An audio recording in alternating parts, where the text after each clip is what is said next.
So I welcome you all today on a lovely edition of Master Strokes by IICA. My name is Arjun Datta and I'm your host for the evening. Our conversation today is with someone who's not only a great achiever but also a wonderful role model. She started out to become a lawyer, and her love for food grew so hard that she followed it till the end, and today she has a Michelin star. Joining us all, please join me to welcome Chef Cristina Bowerman. Chef Cristina is with us today and she will be talking about Italian food and most of all her journey. Chef, how are you? Welcome. Hi, thank you so much for inviting me. I am doing very well, and also today here it's a sunny day, so It is wonderful. my spirit is very high. And I was just on national TV and I won a competition, so could it be better day? Congratulations to you and much more strength to you, but it comes as no surprise to us. We've only seen you grow strength from strength. I hope everyone is keeping well at home. How are things? Yeah. Well, I don't know how to explain it. It is a kind of weird period. Everybody knows that. The entire world has changed. Life has changed. And all of a sudden. So it has not been slowly changing. It's like one day, we woke up, it's like, whoa, what is this? But you know what? I've always been taught, and it's my attitude. I've always had a very positive attitude, and I always think that there's a solution. I am from the South, so I'm stubborn. Every single time somebody says, oh, there's nothing else I can do, I'm like, there's always something you can do. So even throughout this period, I try to see the positive. There are many, That's very, very important. In fact, if that's one thing I could probably tell all of our students and all of our listeners, I think the one thing that makes you great is a good attitude. At least that's the most important thing, I think. Well, that's all we got left, and it's free. So. Absolutely. So I was just telling everyone that it's been about 8 months since we last met you, and I could not have ever imagined I'll meet you again via Instagram, but I'm so happy. Thank you so much for taking the time out. Thank you so much for inviting me, and I miss you so much. I can't wait to come back. We're looking forward to that as well. So Chef, we're going to jump right into the conversation, and I have some really interesting questions which our listeners would love to hear your views on. And the most important one, the one I'm going to start with, of course, is your journey. I mean, it isn't a conventional one, of course. I think that goes without saying. You are an inspiration. You almost became a lawyer. We lost you to law almost. Imagine what a loss it would have been for this industry. But as I said, your admiration for cuisine and your passion for food grew so well. You became a chef, and to top it off, a Michelin star. So tell us how it went. Tell us how your family reacted, because were they very excited when you were about to become a chef, or did they have questions? Well, no, they had many questions, trust me. At one point, I remember my family called me while I was in the United States because, you see, you missed a step. I used to be an attorney, even though I could represent people only in lower courts. And then I kept on going to school. And then I actually had a parenthesis of about 10 years in which I worked as a graphic designer. And I remember at one point, I was talking to my parents, and my dad said, Christina, I got a question. And I said, what? What is it that you do? We don't even know anymore. So that is pretty funny. So I worked for 10 years as a graphic designer, and then I became a cook, and then a chef, of course. Wow. That is some story. I mean, I'm sure they must be so thrilled to learn that you've, followed your passion and you've reached at such a good height of your career. And I must admit, though I seldomly see this, but I've seen this repeatedly in interviews, that you've given so much credit to chefs like Elena Azak and Chef Becky as your role models, as people who you look up to. They've transformed the industry and, of course, been a great instrumental role in changing how women in this industry work. You, of course, are now the new age role model for a lot of women, Chef. And as you probably know, A lot of women study at our institute. Now tell me something, over the years, have you seen a shift or a change in how women are present in this industry? Well, saying that I didn't see any changes would be a lie. Of course I did. But I think it has been too much of a slow process. You know what I mean? It's like, it's not that I want to do a comparison, because it will be the furthest thing out of my mind to compare such uh, a cruel part of our society. But it's like, right now what's happening in the United States, it's like it's a catharsis. You know, it's like a moment in which everything happens and everything is rebelling. Well, I think the Me Too movement has been very close to that, but we are not ready yet. We are not doing that yet. So it will come a point in which there will be a sort of revolution by all women all over the world, in which we will rebel to a certain underestimation, because I think that's exactly what happens. We are underestimated.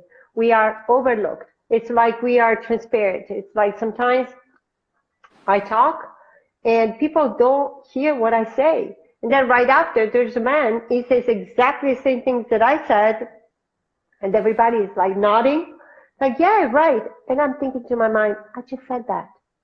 Maybe I don't make myself understood enough.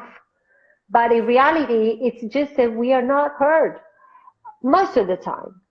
But as I stressed in many other occasions, we are just an example. We work in a situation, in a profession for which we don't save lives. So imagine what happens in fields that really matter, such as during this period we have already acknowledged the importance, for instance, of all our health department, you know, doctors, nurses, and so on. But in reality, it is important that women need to start to be perceived exactly for what they are, like men, identical, no more, no less. No more, no less. I could not agree more. And so, Chef, tell me something. If you could sum up one piece of advice, because I know we have a lot of women listening to you, and they're eager to know, what is that one advice that you would give women who enter this industry? Is there one thing that you would tell them to stand by more than anything else? Okay. I'm going to look at the camera. I really hope that you actually can see me right straight into my eyes and gaze into my eyes. My only piece of advice is be yourself. Follow your dreams. Do not follow trends. Try to understand who you really are and what you want to do. Don't do the thing that the things that people would expect out of you. Be somebody different. Because if you're not different, you will not different, from the trend. You will never, ever, ever discover who you really are. Follow your passion is number one priority, and everybody has a different passion. That would be my number one advice. Well, I thank you so much for that. And I'm sure our listeners listening to you are absolutely glued, because you know something, Chef, I must say, though you're right, it is only a matter of time when we probably hear of some form of a revolt or some form of a realization amongst all women and people working in this industry that there is no disparity, there should be none. But I'm really happy to tell you that not only are we welcoming a lot of women in our industry, of course, thanks to people like yourself, but a lot of restaurants that I know about are run by only women chefs, or at least headed by majority women chefs, and that's really encouraging for us. Wow, I'm friends with Ritu, so I know. So, Chef, now the next question I have is something that, always ponders as a debate. It's whether culinary arts, is it an art, because the name suggests it is, or is it a science with art? Now, I ask this because, we know that you've authored some really good books, and the last one that you've just authored talks about merging cuisine and art. You talked about it. So tell us about your views. How close of it is an art, and how much of it should it be a science? Because a lot of people say, food is a science, which I agree with, of course, but tell us your views. That's a very interesting question. The last book, which by the way, I have here, I didn't do that on purpose, I didn't know. Is it right here? Wow. Yeah, it's a beautiful book. I saw a picture. It is actually, it's yeah. not available in India Like yet. for instance, here there's oh wow, I opened it on my my best plate ever. That's a tripe. But let's take one by Eugenio Ecco, for instance. This is a piece of art by Eugenio Tibaldi, who is my co-author. Of course, there are both of them professions based on creativity, both of them. There is science and creativity. Creativity is followed by science. No big artist, no important artist has not studied, for instance, color matching, color mix, perspective. I mean, let's go back in time. If you look at like maybe the 1200, 1300 paintings, there was no perspective. Then they started to study and they realized it's like, oh, hold on 1 second, there's perspective. So from one dimension, it became two. Now we are actually three, but it became bidimensional. They did that with studies and with science. So I think that the two of them are absolutely connected to each other. They are chained to each other. Of course, it's the creativity that maybe stimulates the science.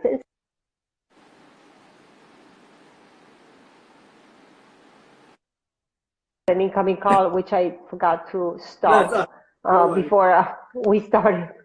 I think they're both connected. One of the things that I can tell you is that sometimes it's a science. For instance, think about Ferran Adrià. Ferran Adrià was stimulated by the pharmaceutical company because they probably went to him and they said, you know, I think you can cook at a perfect temperature through this, merchant circulator. So he started to basically create on the basis of that.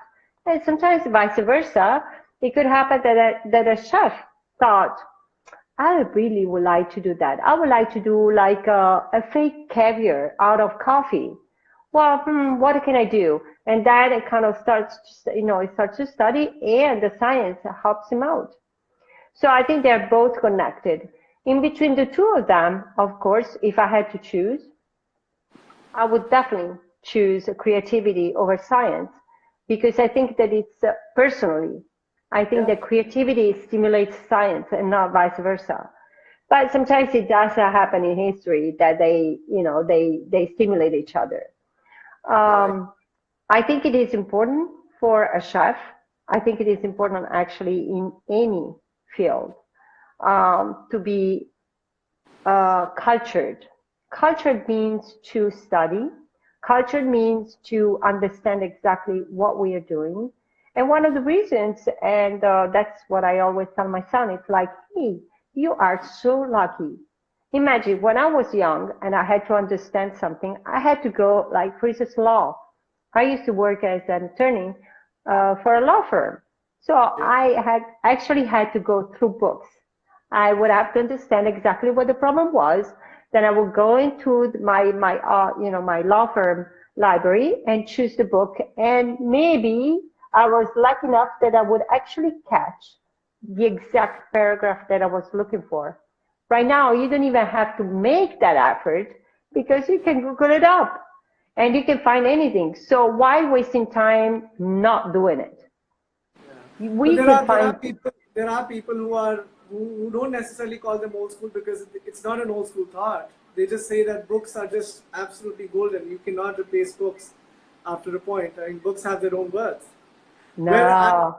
I don't think a Google research would have a pink outlined book or a website with but it's just a stimulation. I'm not saying that you have to learn through Google, but like search engines help you out to understand where you're going. Look, if you give me a second, I'm going to show you the book that I just bought 2 days ago. 1 second. Sure.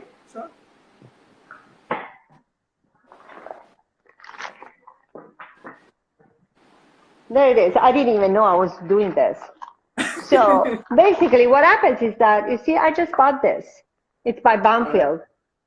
And it Okay. talks about basically the historical reasons for which Italians have problems in getting together, in kind of like creating a group.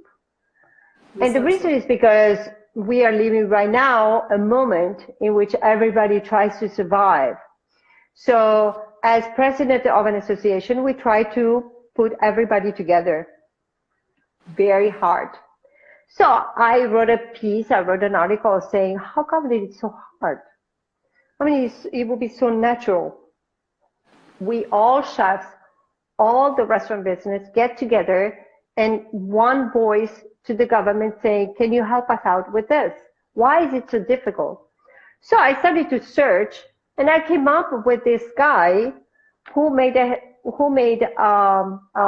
research. I'm talking about like 100 years ago, like 80 years ago and whatever, many years ago, on the historical reasons why Italians have problems in getting together. So I'm not saying that you have to learn through internet because that's very dangerous. And but it can help you out to find the way. Studying is the most important thing, especially for women, is the most powerful weapon that you have to actually crash the glass ceiling. That's it.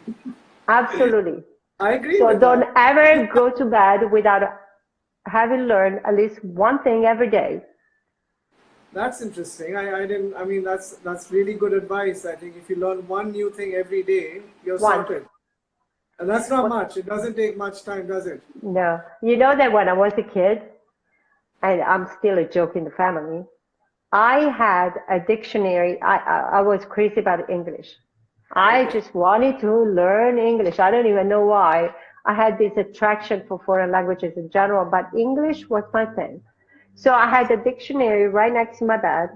And I still remember the first book, the most boring book ever, by Jane Austen, The Lighthouse, next to my bed. So every night I would 10 pages out loud and had the dictionary and write down all the words that I didn't know. And that was my thing. That is amazing, Chef. Thank you so much for sharing that. I mean, very few people would, I mean, honestly, have such a great experience when they're growing up or be that enlightened. That's wonderful. So, Yes. so you know something, I've been reading about you, obviously. For the last 10 days, I think I've just been all over, and it's easy because there's so much written about you. So, apart from working, apart from traveling, being the president of the Associations of Restaurants in Rome, and your passion, you also have a passion for teaching as a professor and a course director. By the way, how Yes. do you get time for all of this? But God knows. but my question is, with all of this happening, you still have a very close project, which is where you support hotel management schools. You really go out and support them. You give a lot of time to them. Tell me one thing. My first question: how do you find the time? But more Mhm. importantly, do you believe more and more chefs should be doing this? Do you think chefs should be involved in institutes in uplifting them? And if so, how? Very good question because, okay, let's go by step. One, where do I find the time? You have to give up something. So you know that you got 24 hours, right? At least 5 you got to sleep. Otherwise you go crazy. I cut to the chase. I don't iron to begin with. I don't put makeup on. And most of the time, I don't even look at myself in the mirror, but not because I don't care about myself. I do care about myself. It's just that I am one of those people that thinks that, for instance, being, water and soap is more beautiful than having makeup on. But that's my style. I'm not judging anybody. So I cut time through that. For instance, I don't iron, and that's a lot of time that you save. And then I'm trying to be efficient. So whatever helps me out to reach basically the goal is exactly what I do. Also, I'm one of those people that likes to be pushed. I like to cut like really close. Like for instance, right now, I got it in from the TV show 10 minutes ago. When you call me, or when we chatted saying, you're ready? Yes, I'm ready. Well, that was like literally like 2 minutes ago, 2 minutes before. So I like to do that, and I'm trying to be efficient. In this particular case, I will always thank Chef Becky because she has been my inspiration for women. And I remember that she used to say all the time, whenever you walk through the kitchen to do something, try to do at least two things. So don't go, like for instance, I'm just making an example, you got something dirty and you need to bring it to the wash pit, right? Well, think about it, what you can do on the way there and on the way back. Because this way you kind of like make your movement more efficient. I still remember that as if it were yesterday. The other thing is, why did I get involved with teaching? And why I am so much involved with high school or institutes of hotelery. I do think that being inspiration for students and helping the school to improve itself through the help of anybody like me is a major level upgrading. So whenever I talk to students here in Rome, I am like a sort of a stepmother for two institutes, and I teach all over Italy in very important, universities, either leadership or cooking. That depends on what the university is all about. And I think it is fundamental, not really for them, but for me. My goal is to stimulate and inspire as many women as I can. It's the path that I want to leave after me. It's my seed. It's my tree, growing, my plant. And I think that I do have the capabilities. And I also think that it is something that I really feel comfortable with. And if more chefs in my field, but I would say probably any other profession, would dedicate just a little bit of their time to inspire others, I think it would be like the best thing ever. People will be more willing to accept their call and follow it, instead of being sometimes pushed into jobs that they don't really care about. And so they will never succeed. Those are golden words, Chef. I mean, honestly, I wish and I pray after listening to you, I'm sure a lot of people would think that this is the most important thing. You have to think beyond. And to add to what you were saying, to inspire women, I have to say on behalf of all men, you've inspired us as well. You are inspiring us also. So you may think that you're just concentrating on the women, but thank you so much for planting a seed in us as well. Well, that means a lot. And as I said, you're doing so much. You've also joined the Chef's Manifesto. That doesn't end there. You've done that as well. Yes, absolutely. So that's wonderful. And I'm sure you're just inching away more and more time into these things. And that's really, really But you see, what inspired me, who inspired me, was Paul, the founder of Chef Manifesto. Listening to him before I even met him ever, I was so inspired by his words. His lifestyle perfectly matches exactly what he says, his actions. And so I'm like, I really like this. I really want to be part of this movement. Well, no, that's wonderful. And what you're contributing, not just to the culinary industry, but to society, is absolutely gratifying. We are so thrilled to see what you're doing. So now I'm going to come back to your early stages of your career or life. You were traveling. I read somewhere you started traveling much earlier, but you started traveling alone at the age of 14. Yes. That was your first trip. You traveled alone at the age of 14. Most of us hadn't been outside the country at the age of 14, let alone the city. For our aspiring chefs, now we're in a very unique situation. You said it yourself. How does one, because a lot of people tell us if you're a chef or if you're in this industry, travel. That's the best investment you can make. Yes. What advice would you give us? How do we embrace or get more knowledge in this situation? What is the method? Because traveling might be a little off for a while. Well, exactly.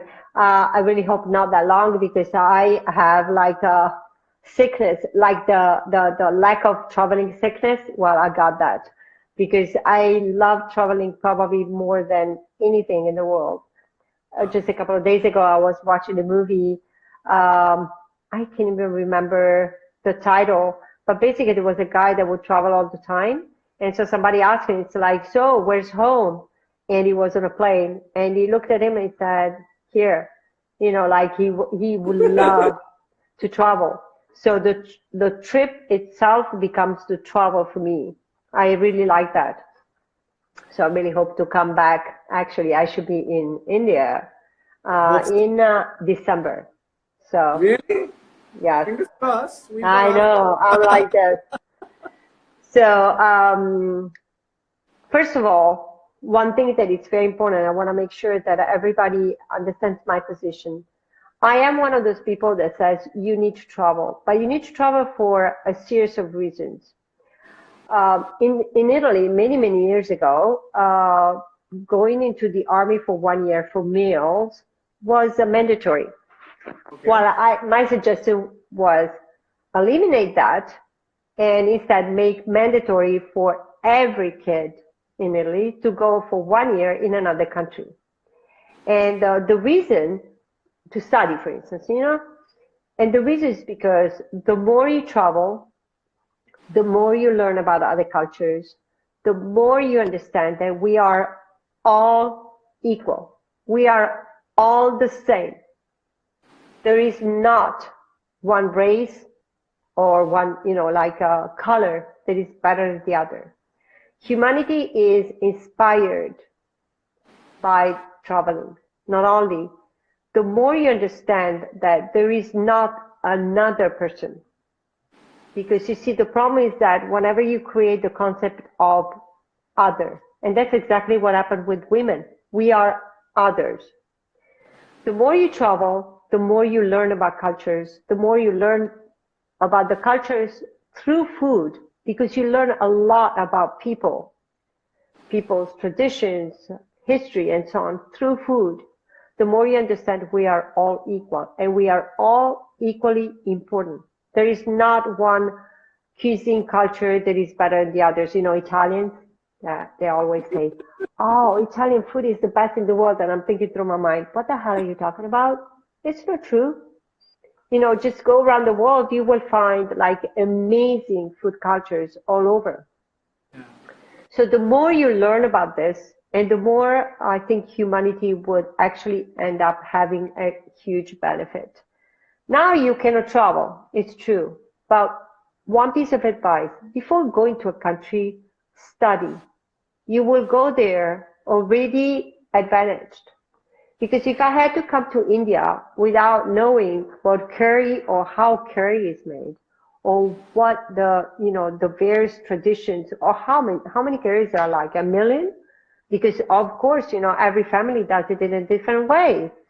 If I didn't know what, your bread was, or how certain dishes would mean, then I would be at a disadvantage. I would take time, would waste time trying to learn the basics. So go there already prepared. Take advantage of this period. If you have like a country that you want to visit, to learn about that country and, kitchen tradition before going there. And once they open the flights and the borders, it's like, hey, I'm there. Pack light, because that's very important too. Pack light and go there already knowing a lot about that culture. People pick on me because I know like a gazillion ingredients from other countries, and they say, well, have you visited this country? I confess, I have never been to Japan, for instance. But I know Japanese cuisine up to a point that they actually call me on stage one to talk about Japanese ingredients. And then they ask me, have you ever been? I'm like, no. And they look at me and say, how do you know all this stuff? I'm like, I studied. I'm curious. So be curious. Be curious is the key, I think. That's what we're going to take away from that. Curiosity. So, that's right. Curiosity is actually what sparks a lot of knowledge. All right, so the Michelin Guide complimented you for excellent cuisine and highly modern touches to Italian food.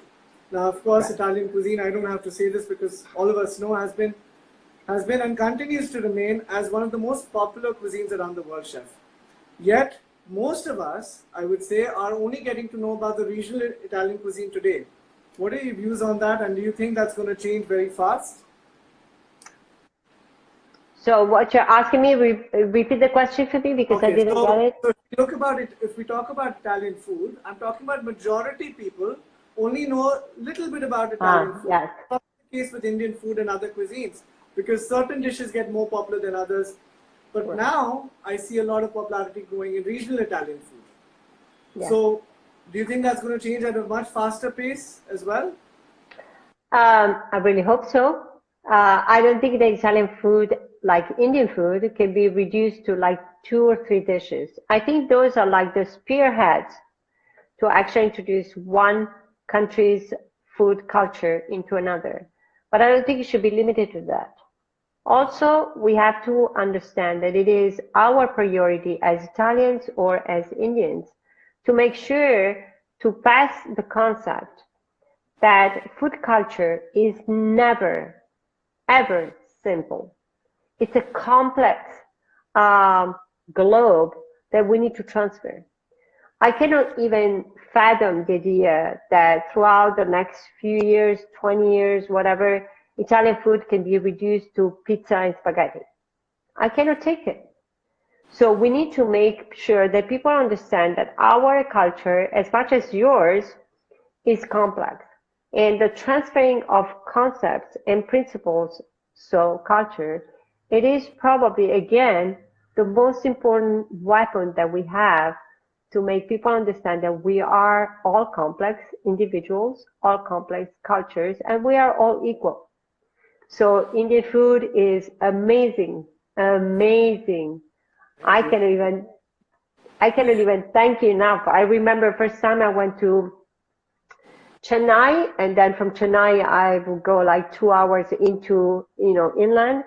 And I remember looking at the tamarind, the smell, the fruit from the trees, and how you will manipulate it. And I was stunned. I'm like, oh, I thought the tamarind was just a drink. They would look at me as like, no. So, and that's just one ingredient. So the complexity of food culture is all over and needs to be exposed, not necessarily, you know, reproduced, because there are certain things, like for instance, the tamarind, just to make an example. I can find fermented tamarind here, but it's not the same as the one that I had in your country. So yes, I would never wish that Italian food, like Indian, like many other countries, will be reduced to 2 or 3 dishes. We need to understand why those dishes have become popular. For Italian food, I can tell you, it's carbohydrates.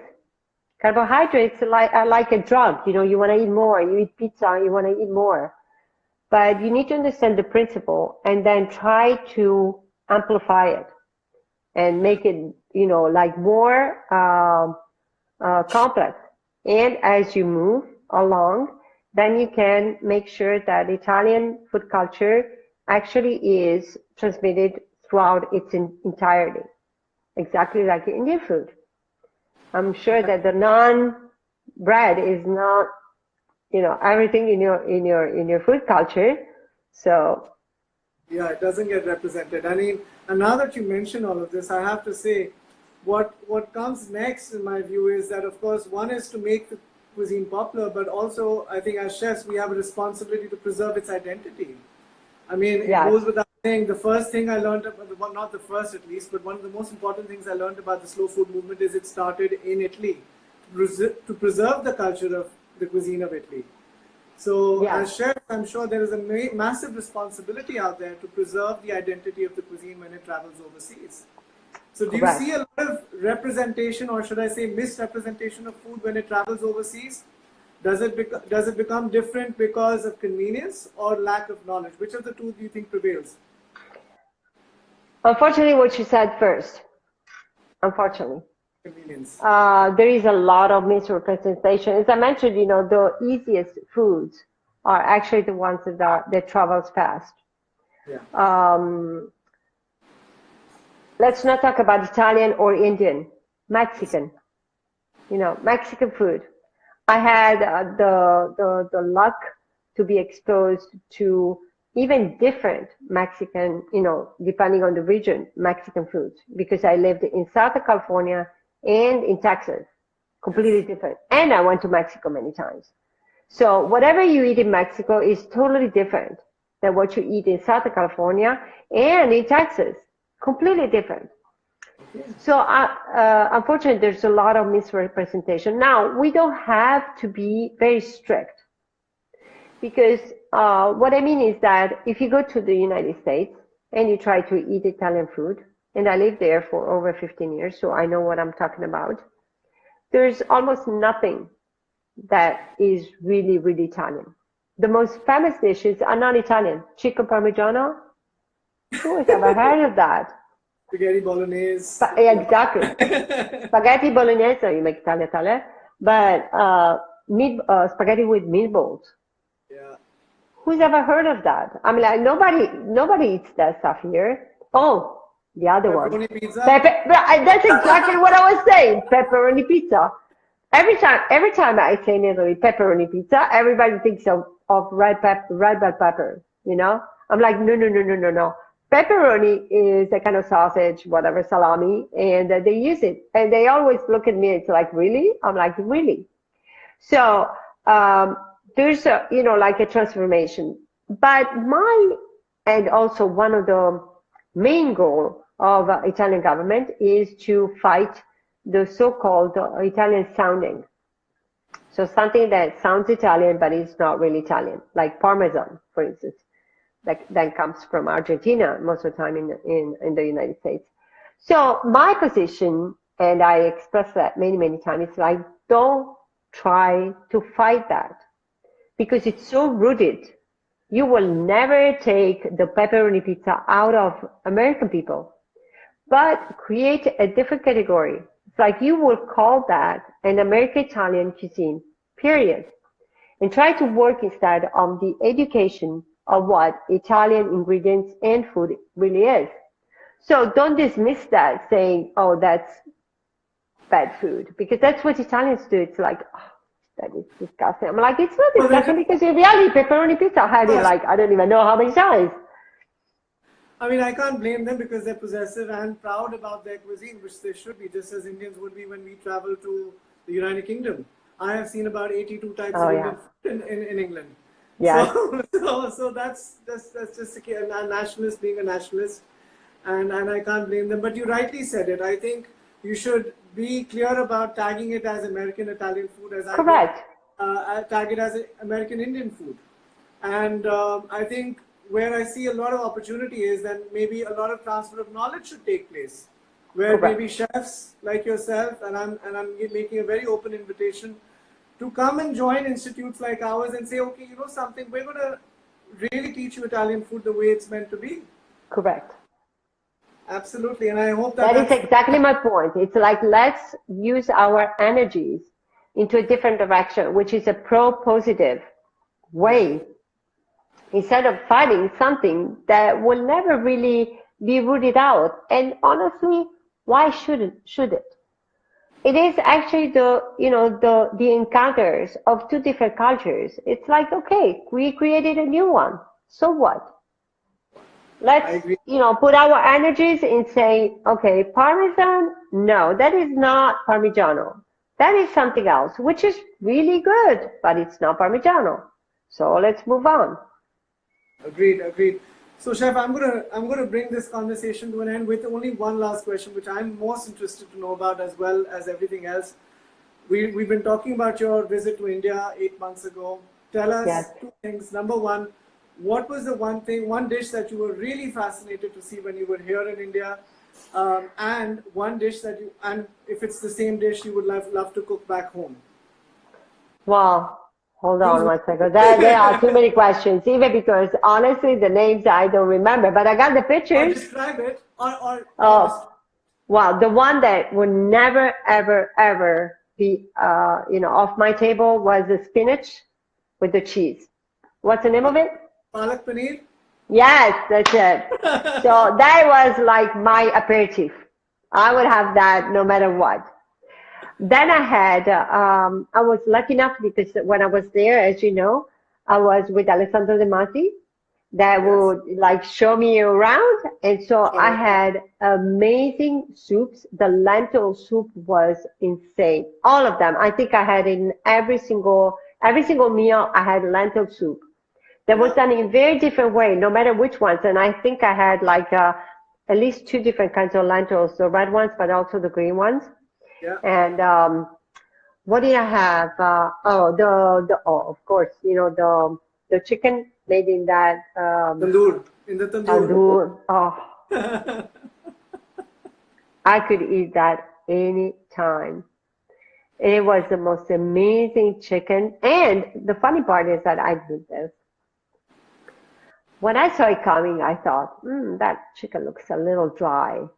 Then I Yeah. had it, I was like, oh no, no, no, no, no, no. This is like the most amazing chicken ever. But I don't remember the name of the place, but I got every single picture because they're very difficult for me Wow. to, in fact, I would actually ask Alessandro, so like, okay, can you tell me what to get? Because I didn't even know, because he would I take have me to to, say, I've had the pleasure of knowing Mr. Alessandro for over 2 years now, and he's yes, as local as it gets. He and is so he's a settled foodie, there. and he's a foodie.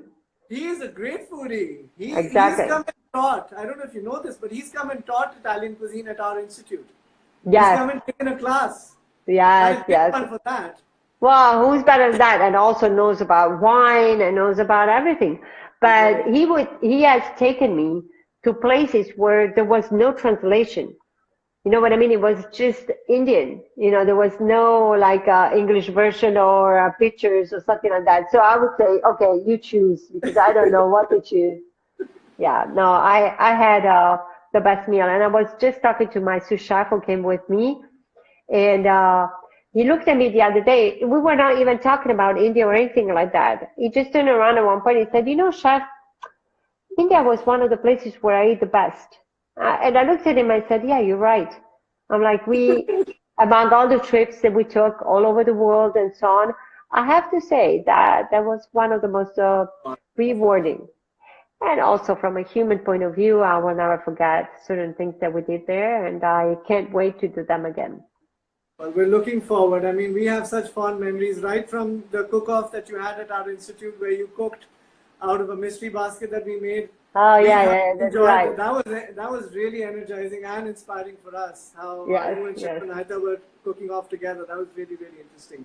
And then, yes. of course, we went and we did that activity and distributed a lot of food. Do you remember that? Where we Yes, distributed a lot of of food? course. We went to the children orphanage trophy, was it? Yes, yes, Yes, yes. I do remember that very well. Wonderful. And Well, chefs made the cupcakes. yes, yes, they did. Well, Chef, I think these are those memories that are going to bring us back together. And Thank with you. that, I want to wish you all the very best, all the strength. And I know that your restaurant's back open, so Yes, congratulations on that. thank Wish you you. all the very best with your new book.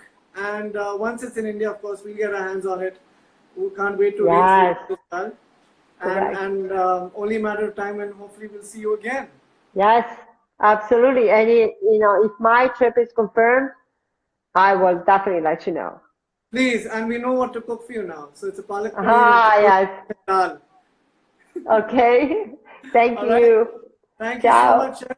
Hope to see you soon, and thank you for being with us today. Thank you. Thank you Bye. so much. Bye. Bye.